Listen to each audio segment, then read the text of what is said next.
우리 모든 성도들이 공통되게 기도하는 기도 제목이 있다면은 하나님이 나를 또 내 자녀들을 또 우리 가정을 또 교회 공동체를 더 나아가서는 이 나라와 이 민족을 최선의 길로 인도해 달라는 기도일 것입니다. 진심으로 이렇게 기도하는 성도라면 어떤 상황 속에서도 두려워하거나 좌절하지 않을 것입니다. 그런데 문제는 하나님이 우리를 인도해 가시는 우리의 삶의 자리가 그렇게 만만치 않다는 데 있습니다. 평탄하지 않다는 데 큰 컨플릭트, 갈등이 생겨나는 겁니다. 가리 칡갈자의 등나무 등자입니다. 칠과 등나무가 얽히는 것 같은 내면의 심각한 갈등이 신앙생활에도 계속 생겨나게 되는 겁니다. 출애굽기 13장 21절 22절로 돌아가서 한번 읽어봅니다. 출애굽기 13장 21절 시작. 여호와께서 그들 앞에서 가시며 낮에는 구름 기둥으로 그들의 길을 인도하시고 밤에는 불 기둥으로 그들에게 비추사 낮이나 밤이나 진행하게 하신 22절.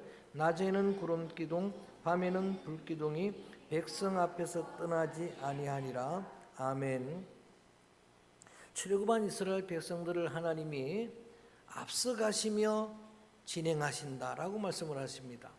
분명히 하나님이 앞서서 인도하시고 은혜의 기둥이라고 상징되는 구름 기둥, 불 기둥이 그들 앞에서 떠나지 않았다라고 분명히 그렇게 말씀하십니다. 그런데 문제는 그렇게 인도하시는 길이 한 번도 가본 적이 없는 광야길입니다.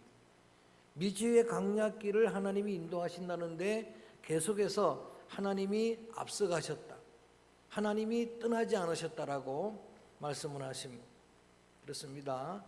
아무리 어려운 광야와 같은 우리의 길이라도 분명히 변함없는 그러한 하나님의 은혜는 여러분을 앞서 인도하시는 은혜인 줄로 믿습니다. 하나님이 은혜의 기둥을 떠나지 않게 하시는 하나님의 은혜다라고 하는 그런 이야기입니다. 하나님은 과거에도 그러하셨고 지금도 그러하십니다. 장차도 하나님은 여러분을 인도하실 줄로 믿습니다. 사무엘상 7장 12절에 보면은 사무엘이 오늘의 팔레스틴 전신이 되는 블레셋과의 전쟁을 앞두고 이스라엘 백성들을 미스바 광장에 모읍니다. 대각성 집회를 하게 됩니다. 하나님 앞에 제사를 드리고 그리고 하나님 앞에 기도하고 출전을 하게 되는데 승승장구합니다. 그리고 미스바와 센 사이에 조금만 화링 줄여주세요. 조금만 낮춰주세요. 미스바와 센 사이에 그 승리를 기념하면서 여호와 이름 시리즈 할 때 함께 나누었죠. 돌을 하나 세웠는데 따라합니다. 에베네셀. 하나님이 여기까지 도우셨다는 고백이거든요. 하나님의 도움의 돌이라고 하는 그런 의미인데 그것은 사무엘의 신앙 고백입니다. 지금까지도 하나님은 여러분을 도와주셨고 지금도 하나님은 돕고 계시고 장차도 도와주실 것이라는 믿음입니다. 아브라함이 모리아산에서 이삭을 번제로 드리는 순간에 그곳에서 먼저 와 계신 하나님을 만납니다. 먼저 와 계시고 모든 걸 예비하시고 준비하시는 하나님을 만나고 그가 하나님 앞에 믿음으로 고백한 여호와 이름 시리즈 할 때의 첫 시간이었습니다. 지난 12월 마지막 주일 전한 말씀인데 따라합니다. 여호와 이레. 모든 것을 준비하시는 하나님, 모든 것을 준비하시는 여호와라고 고백을 했습니다.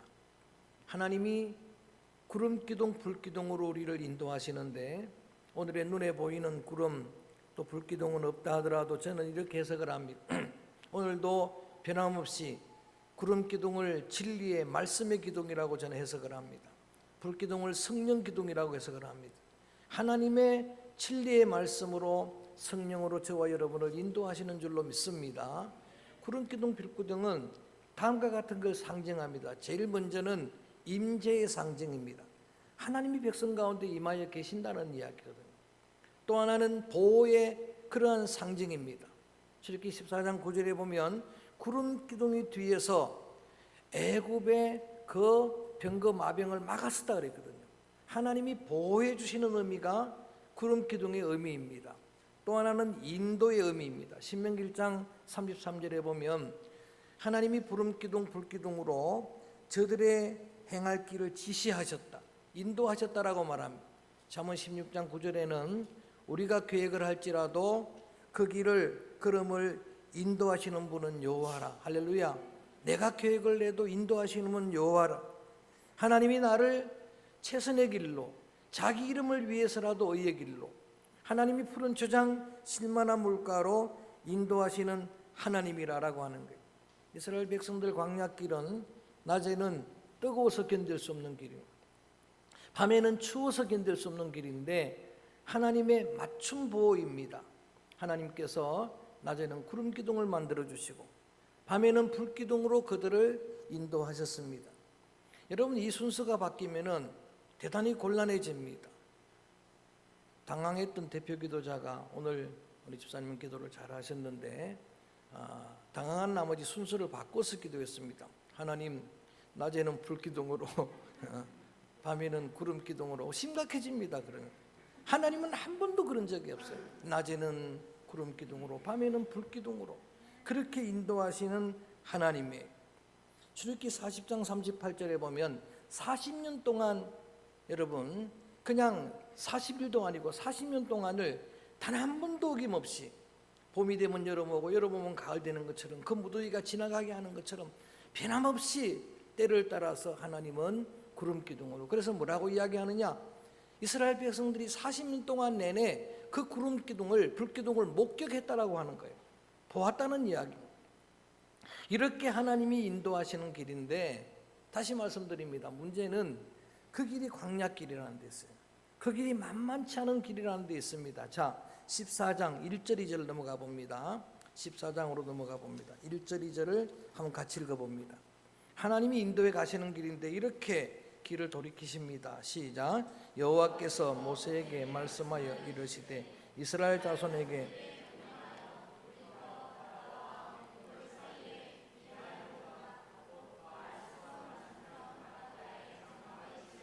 제 절을 봅니다. 그냥 똑바로 가면 좋을 텐데 여러분, 그들이 직진해 가면은 왕의 대로라는 게, 저는 본성지 술지는 안 가봤습니다만은 왕의 대로라는 신장로가 있는 거예요. 그 길로 계속 가면은 일주일이면 가나안까지 가요. 그렇게 좋은 길이 있는데 그 13장에는 뭐라고 말하느냐? 거기는 전쟁에 능한 블레셋이 있다는 거예요. 블레셋이 진치고 있으니까 오늘 성경에 모세에게 명령해서 트나라, 돌이키라라고 하는 이야기. 그렇게 방향을 돌이키셨는데 돌이키신 길이 어디냐? 홍해바다입니다. 사해바다가 아니고 홍해바다입니다. 여러분, 정말 길이 딱 막힌 홍해 앞에 오늘도 전쟁 소용돌이에 있는 그런 홍해 아닙니까? 레바논 그러한 사람들이 계속해서 상선을 향해서 드론을 띄우고 또 미국의 군선을 함정을 향해서 또 미사일을 쏘아댄 그 홍해가 바로 거기입니다. 홍해 앞에 그들이 선 거예요. 하나님이 이끌어 인도하셨는데 길이 없는 곳으로 간 거예요. 길 없는 홍해 앞에 섰는데 뒤에는 애굽의 군사들이 추격해 오는 거예요. 그야말로 진퇴양난의 위기잖아요. 진퇴양난의 위기에 그 길로 하나님이 인도해 가신 거예요. 그러자 이스라엘 백성들은 대부분 원망하기 시작합니다. 불평을 하기 시작합니다. 하나님이 출애굽의 은혜를 주셨는데도 악평을 합니다.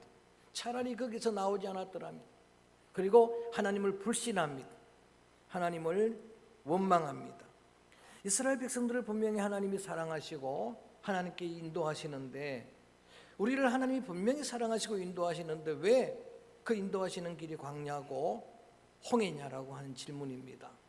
결론적으로 대답을 먼저 드리면, 홍해길로 돌이키지 않았다면 이스라엘 백성들은 홍해를 가르시는 하나님은 경험하지 못했습니다. 그 길로 인도하지 않았다면 애굽의 모든 마병을 수장시키시는 하나님의 기적은 경험하지 못했습니다. 여러분, 그래서 이렇게 두려워 떨고 이렇게 원망하는 백성들을 향해서 모세는 이러한 리더십을 발휘합니다. 14장 14절입니다. 요 절입니다. 여러분이 잘 암송하시는 말씀인데 크게 한번 읽어봅니다. 시작. 여호와께서 너희는 가만히 있을지니라. 아멘. 절 봅니다. 이렇게 원망하고 불평하고 좌절하는 백성들 앞에서 믿음의 리더십 모세는 말합니다. 오늘 이러한 진퇴양난의 위기에서는 우리가 할 수 있는 일이 없어요. 이스라엘 백성들이 할 수 있는 게 없습니다. 앞에는 홍해고 뒤에는 여러분 애굽의 군사들인데 그런 현실을 우리가 만납니다. 여러분 다윗이 뭐라고 말합니까? 내가 할 수 있는 게 없습니다. 내가 할 수 있는 일이 없어요. 그래서 다윗이 하는 말이 내가 할 건 기도뿐이라. 할 수 있는 게 기도밖에 없는 상황이 옵니다. 그때는 어떻게 해야 되느냐? 모세를 통해서 명령하신 말씀대로 가만히 있는 겁니다. 가만히 있는 거예요. 여러분 그러면서 대신해서 싸우시는 하나님을 주목해 보는 거예요. 하나님의 명령을 따라서 모세가 지팡이 든 손을 흐르는 홍해물에 닿을 때에 놀라운 기적이 일어났습니다. 전무후무한 한 번도 없었던 여러분 그런 홍해가 갈라지는 기적이 일어나게 된 겁니다. 할렐루야. 여러분 진도 앞바다가 처음 갈라졌을 때 그 다음날 일간지 신문은 일면 기사가 전부 머리 기사가 모세의 기적이 일어났다는 거예요. 진도 앞바다가 갈라졌는데 전부 모세의 기적. 그 모세의 기적은 진짜 일어난 거예요. 안 믿는 사람들도 전부 아는 거예요. 달의 인력에 의해서 진도 앞바다가 갈라지는 그런 정도가 모세의 기적이 아닙니다. 범람하는 홍해가 길을 여는 게 모세의 기적입니다. 여러분 그 바다 밑에 예비해 놓으신 하나님의 길을 걸어가는 게 모세의 기적이에요. 분명히 길은 없었는데 하나님은 물속의 길을 준비해 두셨어요. 할렐루야. 하나님은 바다 밑에 길을 따로 준비해 주셨어요. 그 길을 걸어가는 게 모세의 기적이에요. 여러분이 찬양 드리는 제가 정확하게 암송하지는 못하지만은 하나님은 우리 앞에 바다를 열어주시는 하나님이라. 할렐루야. 그 길을 열어주신 하나님. 만약에 바다가 열리지 않으면은 그 찬송의 가사에 보니까 바다 위를 걷게 하시는 하나님. 그 하나님이 바로 우리의 하나님. 만약에 홍해길로 인도하지 않았다면은 이 하나님을 경험할 수는 없었다는 이야기입니다. 하나님이 기적을 체험할 수는 없었다는 이야기입니다. 제가 요즘 너무나 재미있게 빠져 있는 게 우리 역사 이야기입니다.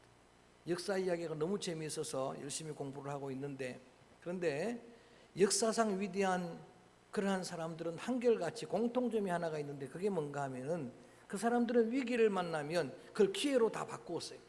기회로 전하는 사람이 역사적으로 위대한 사람입니다. 정도전이라는 사람이 있습니다. 그 사람은 10년 유배살이 갑니다. 그런데 그 위기를 기회로 만드는 거예요. 유배살이 하는 동안에 백성들의 고통을 압니다. 그리고 거기서 블루프린트 청사진을 그려냅니다. 새로운 나라. 그래서 조선을 건국하게 됩니다. 조선은 이승계의 작품이 아닙니다. 이방원의 작품이 아닙니다. 전부 그 설계한 청사진을 만든 사람이 정도전입니다. 이산이라고 하는 정조 이야기도 감동적입니다. 말씀드렸듯이 조선 역사 가운데 세종대왕과 함께 성군, 애족애민한 그러한 성군으로 분류되는 그런 사람이 정조입니다. 이산은 이선의 아들입니다. 사도세자의 역적의 아들입니다. 왕이 될 수가 없어요. 그런데 정조가 그의 영조 할아버지가 그를 사랑하고 여건상 왕이 될 수가 있었는데 최악의 환경이에요. 그를 죽이려고 암살자들이 계속해서 그의 생명을 노력하는 그런 때인데 근데 놀랍게도 그는 그 위기를 기회로 바꿔버리는 거예요. 그래서 성군이 되는 겁니다. 그 중에 하나가 탕평책이라는 거예요. 숙종이 시작했다가 실패하고 영조가 심의를 기울였던 게 탕평책이 뭔가 하면은 인재를 고루 등용한다는 이야기예요. 당파로 나뉘지 않는다는 이야기예요. 그래서 자신을 그렇게 정적으로 여겼던 남인들 가운데서 인재를 등용한 게 정약용입니다. 다산 정약용입니다. 그를 등용해서 인물로 세우고 해서 골고루 믿음, 이 실력 있는 능력 있는 사람들을 세우는 그래서 에미네족의 성군이 되었는데 그렇게 충신으로 세움받았던 정약용도 마찬가지예요. 그가 정조가 죽고 나서 유배되어 갑니다. 유배 생활 동안에 쓴 책이 우리가 잘 아는 목민심서, 흠엄심서, 경색표 같은 그런 유명한 책 500권의 책을 쓰는 거예요. 중역사를 공부해 보니까 위대한 사람들은 전부 위기를 기회로 바꾸어 놓는 거예요. 모세가 그런 위대한 리더십이에요. 모든 위기를 다 기회로 바꾼 사람이에요. 저는 오늘 이스라엘 백성들만 광야가 아니고 우리가 걸어가는 광야이기 때문에 광야를 어떻게 설명할 것인가? 저는 먼저는 광야는 교회라고 설명합니다. 계시록에 나오는 거예요. 따라합니다. 광야 교회. 우리 교회가 광야라는 이야기. 그리고 우리가 살고 있는 세상이 광야인데 그 광야를 뭐라고 이 오경에서는 설명하느냐? 첫째는 학교라고 말하는 거예요. 광야는 배우는 곳이다. 그 다음에 훈련소라고 이야기하는 거예요. 같이 공부합니다. 광야학교, 광야훈련소. 그래서 오늘 제목을 학습과 훈련이라고 했어요. 우리가 계속해서 배워나가야 될 게, 훈련해야 될 게 있다는 이야기. 따라할까요? 학습과 훈련. 배울 학습은 뭔가? 하나님을 배우는 거예요. 하나님을 알아가는 겁니다. 하나님을 체험하는 거예요. 그게 여러분 광야에서 가능한 겁니다. 내 인생의 광야가 아니면 절대로 하나님을 알 수가 없습니다. 체험할 수가 없습니다. 또 하나는 광야 훈련소의 훈련은 여러분 하나님의 용사로 훈련받는 훈련입니다. 어떤 상황이 돼도 어떤 환경 속에서도 흔들리지 않는 그런 믿음의 성도들 용사로 훈련받는 거예요. 자, 하나님을 배웠습니다. 그리고 하나님을 훈련했습니다. 그들의 고백이 바뀝니다. 15장 넘어갑니다. 1절 읽어봅니다. 이 홍해를 건너고 그들이 모세가 이스라엘 백성들이 어떻게 바뀌었는가 보는 거예요. 자, 15장 1절 시작. 이때에 내가 여호와를 찬송하리니 그는 높고 영화로우시며 말과 그 탄자를 바다에 할렐루야. 저를 봅니다. 여러분 성경에 나오는 최초의 찬송이 여기 나오는 거예요. 최초의 찬송이 모세가 백성들이 하나님께 찬송한 거예요. 홍해를 건너고 나서 그들이 뭘 배웠다는 겁니까? 뭘 학습했다는 거예요? 하나님이 어떤 분인지 알았다는 이야기. 하나님은 크고 위대하신 하나님. 할렐루야. 하나님은 능력의 하나님. 하나님은 기적의 하나님. 하나님은 우리의 모든 대적을 바다에 수장시키시는 하나님. 그걸 배웠다는 이야기예요. 또 하나 무슨 훈련을 했습니까? 2절 읽어볼까요? 시작. 여호와는 나의 힘이요 나의 노래 구원이시로다. 그는 나의 하나님이시니 내가 그를 찬송할 것이요 내 아버지 하나님이시니 내가 그를 높이시로다. 아멘. 따라합니다. 여호와는 나의 힘이요 나의 구원이시라. 이제는 흔들리지 않을 거라는 이야기. 훈련을 받은 겁니다. 하나님의 용사가 된 거예요.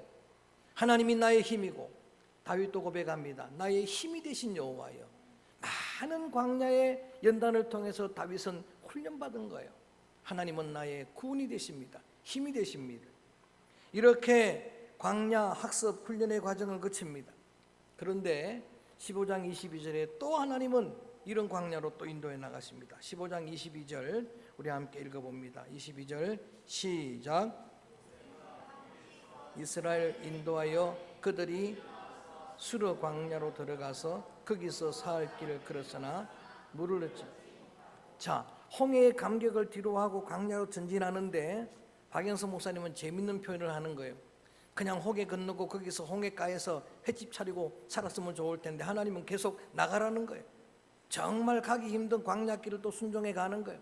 사흘 길을 가는 동안 물이 없는 거예요. 어떤 때는 물 많은 홍해가로 인도하시더니 이제는 물도 하나도 없는 곳으로 인도하는 거예요. 사흘 만에 물을 만나는데 여러분 여호와 이름 시리즈 할 때 제가 세 번째 시간에 말씀드린 내용이죠. 그 물은 마라의 물이에요. 고통의 물, 그 물은 쓴물입니다. 오염된 물이에요. 마실 수 없는 물이에요. 그래서 이스라엘 백성들은 또 원망하는 거예요. 또 불평하기 시작하는 거예요. 하나님을 불신하는 거예요.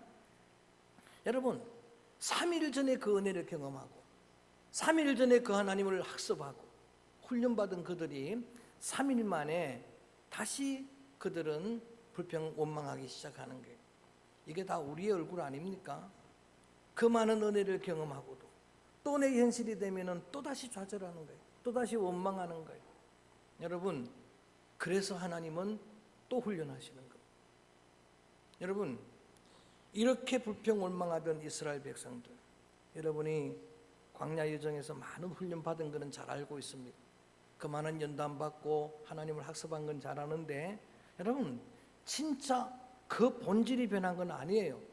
하나님 내가 많이 변했습니다. 간증들은 많이 합니다. 물이 포도주로 변하면 본질적으로 다 변해야 되는데 색깔만 무늬만 변한 거예요. 또 다시 원망하는 거예요.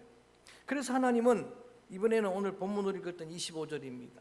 또 그들을 훈련하고 그들을 학습합니다. 25절 말씀 소리내서 읽어봅니다. 시작. 모세가 여호와께 부르짖었더니 여호와께서 그에게 한 나무를 그가 물에 던지니 물이 달게 되었더라. 거기서 여호와께서 그들을 위하여 법도와 율례를 정하시고 그들을 하나님 앞에 또 기도했더니 모세의 리더십이죠. 사람들은 다 원망하고 좌절하는데 그는 하나님을 바라보고 기도합니다. 한 나무를 지시합니다. 명령 따라 물에 던졌더니 그랬더니 그 물이 달게 변했습니다. 그리고 26절 봅니다. 그런 상황 가운데서 하나님이 이렇게 말씀을 하십니다. 여러분, 광야 훈련소, 광야 학교의 학습의 내용, 훈련의 내용이 순종이었어요. 순종 훈련, 순종 학습을 계속하는 거예요. 그렇게 순종 학습을 요구를 하시고 26절 크게 읽어볼까요? 시작. 이러시되 너희가 너희 하나님 나 여호와의 말을 들어 순종하고 내가 보기에 의를 행하며 내 계명에 귀를 기울이며 내 모든 규례를 지키면 내가 애굽 모든 질병 중에 하나도 너희에게 내리지 아니하리니 나는 너희를 치료하는. 이게 여호와 이름 시리즈 세 번째 시간 따라할까? 여호와 라파. 할렐루야. 오늘은 세 가지를 다 한 거잖아요. 에베네셀 시작. 에베네셀 여호와 이레. 그 다음에 세 번째가 여호와 라파, 치료하시는 하나님. 광야 학교의 학습이 순종 학습이에요. 과목이 그런 거예요. 광야 훈련소의 훈련 과목이 순종입니다. 이것을 주님은 보기를 원하십니다. 말씀 위에 이 찬양을 드리려고 합니다. 주님 말씀하시면 내가 나아가리, 주님 뜻이 아니면 내가 멈춰서리라. 이게 순종 아닙니까? 신앙의 단순화예요. 신앙의 여러분 단순합니다. 하나님 말씀하시면 가는 거예요. 주님 뜻이 아니면 멈춰서는 거예요.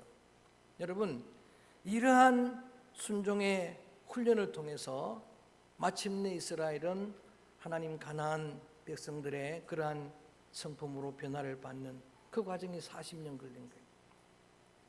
40년 애굽의 잔재를 다 그 쓴뿌리들을 몰아내는 기간이 그렇게 필요한 거예요.